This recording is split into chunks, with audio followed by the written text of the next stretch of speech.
Hello everyone, welcome to this channel word trick with PRA. मेरा नाम है प्रियंका और आज की वीडियो में हम डिस्कस करेंगे इडियम्स एंड फ्रेजेस। हमारा फर्स्ट इडियम है a leap in the dark. A leap in the dark. A leap in the dark का अर्थ होता है बिना निश्चितता के और खतरे से भरा कदम। ऐसा डिसीजन, ऐसा स्टेप जो रिस्की हो, हाई रिस्क पे हो या डेंजरस हो, ठीक है, मतलब कि ख़तरनाक हो आपके लिए। तो इस संदर्भ में जब हम इडियम प्रयोग करते हैं तो वो होता है a leap in the dark.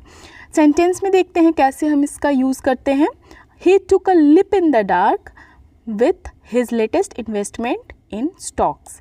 He took a leap in the dark with his latest investment in stocks, मतलब हाल फिलहाल में जो उसने स्टॉक में निवेश किया है, इन्वेस्टमेंट किया है, वो एक लिप इन द डार्क मतलब अनिश्चितता और ख़तरे से भरा स्टेप है, मतलब रिस्की डिसीज़न है उसका। तो वहाँ पर हम अ लिप इन द डार्क का प्रयोग करेंगे। अगला इडियम है हमारा अ सी चेंज। अ सी चेंज। अ सी चेंज को हम कैसे याद कर सकते हैं? चेंज मतलब बदलाव हुआ और सी मतलब होता है, सी क्या होता है? समुद्र, बहुत बड़ा, ठीक है, तो एक बड़ा बदलाव। एग्जाम्पल में देखते हैं the industrialization process underwent a sea change during the 19th century. Industrialization का हिंदी होता है औद्योगिकरण, ठीक है, प्रोसेस मतलब प्रक्रिया। तो 19वीं शताब्दी के दौरान जो औद्योगिकरण प्रक्रिया में एक बहुत बड़ा व्यापक का अर्थ होता है बहुत बड़ा बदलाव आया है। नेक्स्ट वन इज अ सोर पॉइंट विथ। अ सोर पॉइंट विथ। अ सोर पॉइंट का विथ का अर्थ होता है एक ऐसा मुद्दा जो लोगों को नाराज या शर्मिंदा कर सकता है। एक ऐसा पॉइंट जो लोगों को पसंद नहीं आता है या उसको लोगों को ऑकवर्ड फील करा सकता है या उन्हें नाराज कर सकता है। Reports of scams almost everywhere has become a sore point for the present government. ठीक है, इसका अर्थ हुआ लगभग हर जगह घोटालों की खबरें जो हैं वर्तमान सरकार की, वो एक शर्मिंदगी वाली बात है, ठीक है, प्रेजेंट गवर्नमेंट के लिए वो गले की हड्डी बन गई है। Next one is a square deal. A square deal, ये बहुत ही यूज़ होता है ये इडियम, जहाँ पर इसका प्रयोग, इसका मीनिंग है ना, ये ईमानदारी भरा बर्ताव या काम। ये स्क्वायर डील आपको बहुत देखने को मिलेगा, फ्रिक्वेंटली देखने को मिलेगा, ठीक है। स्क्वायर डील, ईमानदारी भरा बर्ताव या काम, ऐसा काम जो बिल्कुल ऑनेस्टी के साथ किया गया हो, ठीक है, या ऑनेस्टी के साथ ऑनेस्ट बिहेवियर जिसको आप बोल सकते हो। सो सेंटेंस में हम देखते हैं he is an honest businessman and he always believes in a square deal with his customers. वह एक ईमानदार बिजनेसमैन है, व्यवसाय है, और वो हमेशा अपने ग्राहकों के साथ उचित ईमानदारी वाला सौदे पे विश्वास करते हैं। Fine. So our next idiom is a standing joke. A standing joke. A standing joke का अर्थ होता है ऐसा पॉइंट, ऐसा बात, ऐसा कॉन्वर्सेशन, ऐसा विषय, ऐसा सब्जेक्ट जो मजाक या हंसी का हो, ठीक है, मजाक या हंसी का विषय, मजाक या हंसी का सब्जेक्ट। तो वहाँ पर हम यूज़ करते हैं अ standing joke. A standing joke. It has become a standing joke among the people that the poverty has decline in the country. Poverty मतलब क्या होता है? गरीबी, ठीक है। सो इसका अर्थ हुआ लोगों के बीच यह हंसी या मजाक का विषय बन गया है कि देश में गरीबी कम हो रही है, मतलब कि देश में गरीबी कम नहीं हो रही है। जब ऐसा इन लोगों के पास ऐसा इन्फॉर्मेशन गया तो वो एक जोक के समान हो गया।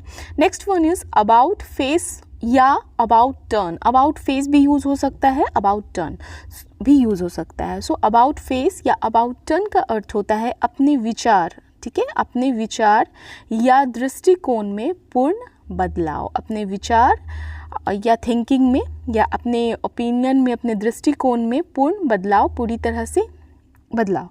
सो there has been an about face in the economic policy of the government recently. Has been an about face in the economic policy of the government recently. हाल ही में सरकार की आर्थिक नीति में एक बदलाव देखने को मिला है। Next one is above board.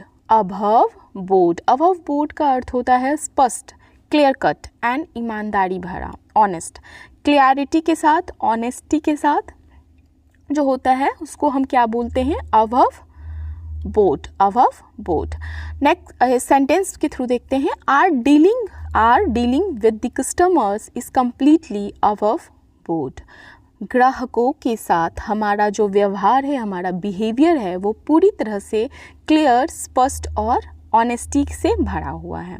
ठीक है, so our dealing with the customer is completely above board. हम जो कस्टमर के साथ डील करते हैं वो पूरी ईमानदारी के साथ करते हैं, क्लैरिटी के साथ करते हैं। नेक्स्ट वन इज अबव पर। अबव पर, ABOVE, अबव पर, PAR। अबव पर का अर्थ होता है साधारण से ऊंचे स्तर का, एक नॉर्मल हुआ, नॉर्मल से ऊपर, उससे ऊपर को हम क्या बोलते हैं, अबव पर, साधारण से ऊंचे स्तर का। ही इज़ क्लियरली अबव पर अमंग ऑल दी प्लेयर्स। वह स्पष्ट रूप से सभी खिलाड़ियों से ऊपर है, ऊंचे स्तर का है। ये किसी पर्सन के बारे में, किसी के बारे में बात हो रही है, किसी व्यक्ति के बारे में जो एक प्लेयर है, उसके बारे में ये कहा जा रहा है कि वो नॉर्मल खिलाड़ियों से ऊपर है, उससे अच्छा, बेहतर है। Next one is ace up one's sleeve. Ace up one's sleeve, जिसका अर्थ हुआ एक ऐसी लाभ पहुंचाने वाली चीज़ जिसके बारे में दूसरों को पता नहीं हो। आपने सुना होगा, अरे उसके पास एक तुरुप का इक्का है ना। ऐसा कोई भी सिचुएशन, ऐसी कोई भी बात, ऐसा कुछ भी जो अपने फ़ायदे के लिए वो यूज़ कर सकता हो किसी खास सिचुएशन पे। ठीक है, इस तरह से आप इसको समझ सकते हो। एस अप वन स्लीव मतलब एक ऐसी लाभ पहुंचाने वाली चीज़ जिसके बारे में दूसरों को पता नहीं हो, वो आपका तुरुप का इक्का हो। जैसे he is shrewd politician and he has always had an ace up his sleeve to gain advantage over others। मतलब वह shrewd मतलब क्या होता है, चतुर, कनिंग होता है। ठीक है, वह चतुर राजनीतिज्ञ मतलब पॉलिटिशियन है और दूसरों पर बढ़त हासिल करने के लिए उसके पास हमेशा एक इक्का रहता है, तुरुप का इक्का रहता है। ठीक है, चलिए हमारा अगला इडियम है अकिलेस हिल। अकिलेस हिल, ACHILLES। ध्यान दीजिएगा स्पेलिंग पे, अकिलेस इसको प्रोनाउंस करते हैं, हिल, जिसका अर्थ होता है कमज़ोर पहलू, आपका कोई वीक पॉइंट। ठीक है, किसी का भी, हर एक इंसान का एक वीक पॉइंट होता है और स्ट्रॉन्ग पॉइंट भी होता है, साथ में वीक पॉइंट भी होता है, वो कुछ भी हो सकता है। तो उसी के संदर्भ में हम अकिलेस हील का प्रयोग करते हैं एज अ इडियम। तो अकिलेस हील का अर्थ हुआ कमज़ोर पहलू, weak point. English has always been my Achilles heel. English हमेशा से मेरी कमज़ोर पहलू रही है, मेरा हमेशा से इंग्लिश जो है, इंग्लिश सब्जेक्ट वीक पॉइंट रहा है। तो ऐसे हम इसका प्रयोग करते हैं, यूज़ करते हैं। Next one is acid test.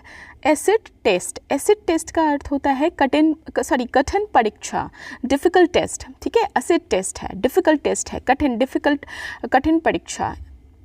Fine, सो इसको एग्जाम्पल के थ्रू देखते हैं सेंटेंस में कैसे यूज़ करते हैं। द नो कॉन्फिडेंस मतलब क्या होता है, अविश्वास प्रस्ताव, आपने सुना होगा, पार्लियामेंट वगैरह में यूज़ होता है। The no confidence motion to be brought by the opposition will be an acid test of the government and it allies. विपक्ष की ओर से लाया जाने वाला जो नो कॉन्फिडेंस मोशन है, अविश्वास प्रस्ताव है, प्रेजेंट सरकार और उसके सहयोगियों के लिए कठिन परीक्षा होगा। ठीक है, so thank you for watching. अगर अभी तक आपने मेरे चैनल को सब्सक्राइब नहीं किया है तो मेरे चैनल को जरूर से सब्सक्राइब कीजिए, वीडियो को लाइक कीजिए अगर पसंद आए तो। और किसी तरह का सजेशन हो, एडवाइस हो तो आप कमेंट बॉक्स में अपना कमेंट ज़रूर ड्रॉप कीजिए। और मैं आपको ये कहना चाहती हूँ कि जिन लोगों को भी ज़रूरत है, अगर आपको लगता है तो आप मेरा वीडियो शेयर कीजिए। Thank you.